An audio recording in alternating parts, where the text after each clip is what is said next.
Hey, Modern World History, Mr. Skoreka here. So, we're starting the next semester, we're starting the next quarter, and we're finishing up World War II. There's your brief intro, let's get into it. So, here's the basic paperwork stuff we always do.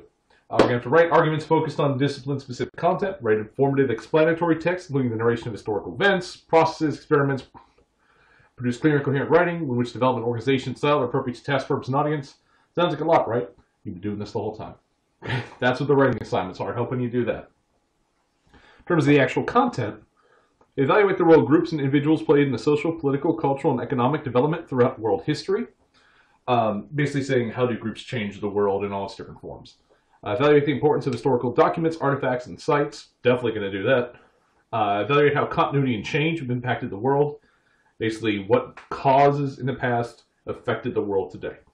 And evaluate how conflict and cooperation among groups and organizations have impacted the world today, including its effect on Pennsylvania. Again, we've been through these before. If you want clarification, please let me know. Big questions you're going to want to be able to ask yourself and say, do I know how to answer this? What political and economic forces led to global conflict in the 20th century? What starts World War II? Why did it have to happen? Okay? How did 20th century conflict impact people of the world? I mean, obviously, well, people died in war. Yes, good. I'm glad you know that. But there's more to it than that. It goes so much deeper. Okay? And how would life be different if I was born in one of these areas in one of these times? What if you were in France during World War II? What if you were in Berlin at the end of World War II? What if you were in Japan right in 1939? How would your life be different? Think about those questions as we go through the things this pod. Okay. So week one, trying to give you, a little hot and cold, little horror and hope. I'm not big on really sad, really awful history, but you also can't ignore the stuff that happens. So we are going to talk about the Holocaust. I've got an assignment up there, give you some great resources. I want you to tell me what you want to know about the Holocaust. I'm not going to drown you in the sorrows and bad things. I'm going to give you the key points and really don't want to drown you in the idea of here's bags and bags of hair from Jewish people that the Germans stuffed because they wanted to make cheap pillows and they were killing them anyway. They wanted to use them like they're, like they're like a tree. They want to use all the bark. They want to use the interior wood. They want to use the leaves, all that. Okay. And the other thing we're going to look at this first week, it's kind of short, keeping calm and carrying on. So we're showing you what are some of the worst things people have done and what are some of the best things. I'm not going to go into too much of what that is in this video because it's kind of an assignment and research thing. Some of you probably already know the answer, but where does that, it's a meme basically. It's all over the internet now. It used to be more popular, but why is it and what does the message actually mean?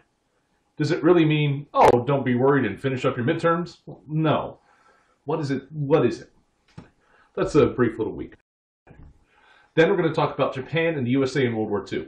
I'm sure you guys probably heard of, maybe you saw the movie, maybe you know what Pearl Harbor is, and you know about the atomic bomb being dropped, but what were the big pictures with that? Yeah, we ended the war, dropped the bomb. Okay, we also irradiated people. These were basically like alpha stage prototypes. Should we have used them? Was it fair? Because, well, they bombed us at Pearl Harbor. I don't know. I want you to think about that. You can answer it. We'll talk about Executive Order 9066. Some of you might know what that is, but if not, we'll kind of get you caught up on that. It's part of American history that's worth covering in world history because it really starts asking those big questions about how does the U.S. stand in the international world? What happens when international groups come together? And again, in the end, we're going to ask the old question, do the ends justify the means? Does it matter what you do if you get the results you want? Can you do bad things to get a good result? Okay, that's a big question, but it's one you're going to need to ask yourself.